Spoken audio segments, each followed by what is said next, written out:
नमस्कार दोस्तों, मेरा नाम है दीपाली और स्वागत है आपका मेरे YouTube चैनल चेरी ब्लॉसम में। दोस्तों, जैसा कि आप देख पा रहे होंगे, ये एक बहुत बुशी सा सनचेजिया का प्लांट आपको एक टब में दिखाई दे रहा है।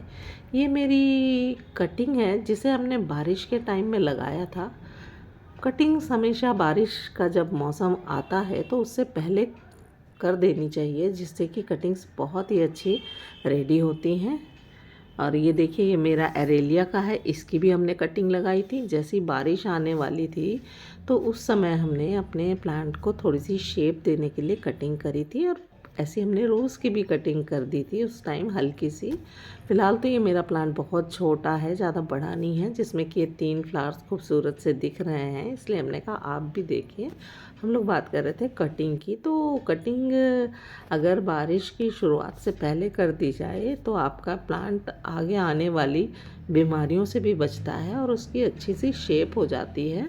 और कटिंग का मेन उद्देश्य ही यही होता है। प्लांट की जो छटाई कटाई हम लोग करते हैं वो इसी वजह से करी जाती है कि जिससे आगे आगे आपके प्लांट में अगर किसी भी तरीके की टहनियों में कोई कीड़ा या फंगस लग रहा है तो पुरानी टहनी हट जाती है और बारिश में नई नई ग्रोथ इसमें और नई नई ब्रांचेस निकल आती हैं। तो ये मेरी जो कटिंग्स हैं, हम सिर्फ आपको इस वजह से दिखा रहे हैं कि देखिए, ये सिर्फ 4 पत्तों की कटिंग हमने लगाई थी।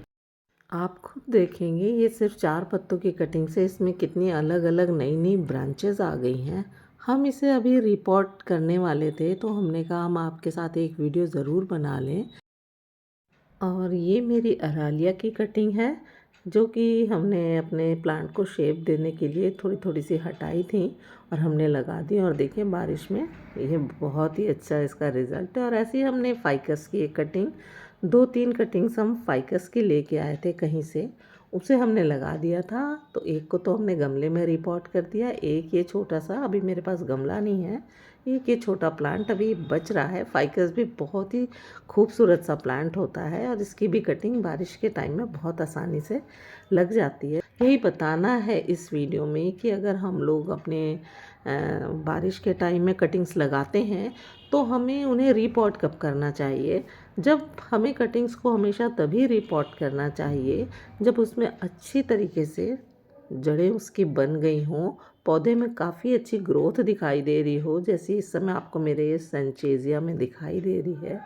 तो अब ये पौधा अपने पूरी तरीके से ग्रोथ में है और इसकी जो नीचे स्टेम है वो भी काफ़ी हेल्दी हो चुकी है, मज़बूत हो चुकी है।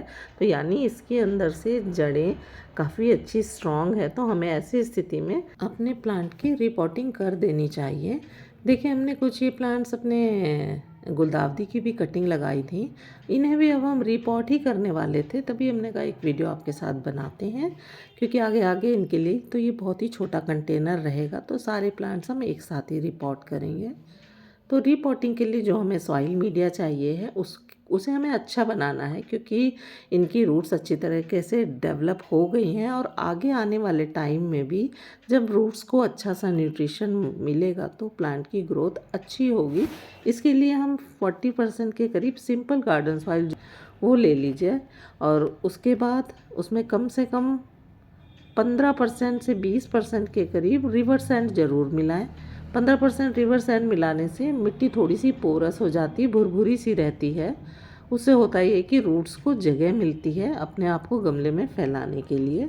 और उसके बाद आप 20% में आप गोबर की 6 से 7 महीने पुरानी सड़ी हुई खाद ले लीजिए, सूखी। और उसमें आप या तो गोबर की खाद ले लीजिए और या तो आप वर्मी कंपोस्ट भी ले सकते हैं। और उसमें एक आध मुट्ठी आप नीम की खली भी डाल दीजिए। और बस इस तरीके की मिट्टी आप बनाएंगे और उसमें अपने प्लांट को रिपोर्ट करिए। तो इससे इस प्लांट को, ये जितने भी ये प्लांट्स हैं गुलदावदी के छोड़ के, ये वाले जितने भी ऑर्नामेंटल्स प्लांट्स हैं ये सजावटी, इनके लिए 4 या 6 महीने में एक बार भी कोई भी फर्टिलाइज़र डालेंगे तो ये प्लांट अच्छी तरीके से ग्रोथ करते हैं। ज़्यादा खाद की नीड नहीं होती है इनकी, सिर्फ इनकी धूप और छांव का खास ख्याल रखना पड़ता है, क्योंकि ये दोनों ही प्लांट सेंचेजिया और एरेलिया इनडायरेक्ट सनलाइट के हैं। तो इन्हें ऐसी जगह रखें जहाँ पर सिर्फ 2 या 3 घंटे की धूप इन्हें मिले। इसमें ही इनके प्लांट्स का इनकी लीव्स का वेरिएशन अच्छा रहता है।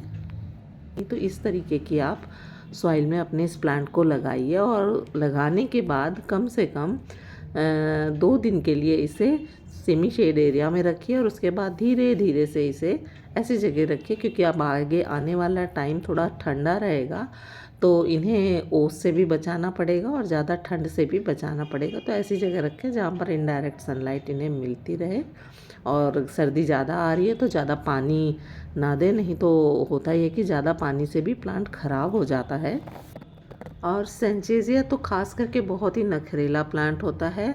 इसे पानी ज़रूर चाहिए होता है, हर दिन पानी, क्योंकि अगर इसे एक दिन भी पानी नहीं मिलता है तो इसकी सारी लीव्स नीचे की तरफ झुक जाती हैं और ये मुरझा जाता है। पर विंटर्स में आप इसकी शक्ल देख के पानी दे सकते हैं और 1-2 दिन का तो गैप इसे ज़रूर ही कर दीजिए। और बाकी अरेलिया और बाकी जितने भी प्लांट्स हैं उनको आप चेक कर लीजिए, उनके गमले की मिट्टी अगर करीब 1 इंच के करीब की लेयर सूखी हुई है तो ऐसी कंडीशन में आप अपने प्लांट को पानी दीजिए। और साथ में एक काम और कीजिए कि कम से कम 4 से 5 दिन में अपने इन प्लांट्स को एक बार फुल सन में ज़रूर रखें, क्योंकि सर्दियों में पौधा एकदम छाया में रखा रखा भी उसकी मिट्टी में फंगस हो जाती है। तो जब धूप में रखेंगे तो इनकी लीव्स का वेरिगेशन मेंटेन होगा और साथ में अपने गमले की हल्की हल्की गुड़ाई करने से उसमें मिट्टी में ऑक्सीजन जाएगा, हवा का संचार होगा, तो प्लांट्स की ग्रोथ अच्छी होती रहेगी।